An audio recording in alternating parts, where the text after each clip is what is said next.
Dans l'évangile de ce dimanche, Saint Matthieu nous raconte comment notre Seigneur Jésus-Christ a nourri une foule immense, des personnes affamées, fatiguées, épuisées de le suivre. Et cela après avoir multiplié miraculeusement le pain. Et la question que je me pose, c'est de savoir que cherchaient ces gens derrière Jésus? Pourquoi ils suivaient Jésus?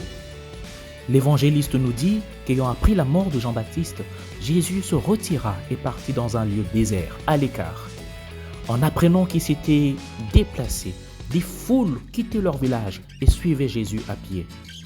Ce n'est certainement pas pour la nourriture ni pour la boisson que ces foules suivaient Jésus. Elles avaient une autre faim, une autre soif, celle de la parole de Dieu qui sortait de la bouche de Jésus. Jésus commence donc par nourrir ces âmes affamées et assoiffées de la parole de Dieu en les enseignant longuement. Ensuite, il opère le miracle en multipliant le pain pour nourrir leur corps et réparer leurs forces. Un peu comme pour dire que notre Dieu a non seulement souci de notre âme, mais il veille aussi aux besoins de notre corps. Avoir faim et soif de la parole de Dieu avant tout. La désirer, la rechercher de tout son cœur. Voilà une chose à laquelle nous invite l'évangile d'aujourd'hui. Je peux donc m'examiner et voir combien je désire et recherche la parole de Dieu dans ma vie.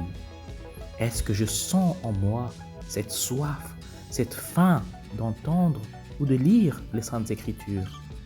Une faim intense, comme j'en éprouve souvent pour autre chose, pour le sport par exemple, ou pour la bière, la détente, les câlins. Si tu ne sens pas encore ou assez ce désir en ton âme, prie avec moi aujourd'hui pour que le Seigneur augmente en nous ce désir. Et si je n'ai pas ce désir, demandons, comme le dit Saint Ignace de Loyola, la grâce du désir du désir.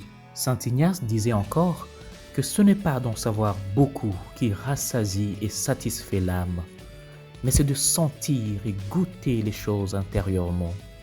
Comme pour dire que ce n'est pas en mémorisant la Bible au point d'en citer les versets par cœur que je nourris mon âme, mais c'est en me laissant toucher profondément par la parole de Dieu. Prie donc avec moi pour que le Seigneur dispose ainsi ton cœur et le mien. Prions.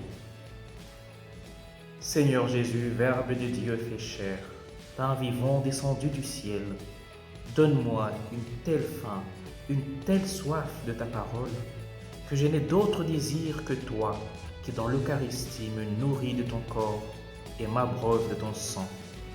Donne-moi davantage de savoir sentir et goûter ta parole dans mon cœur. Amen. Bonne journée à vous.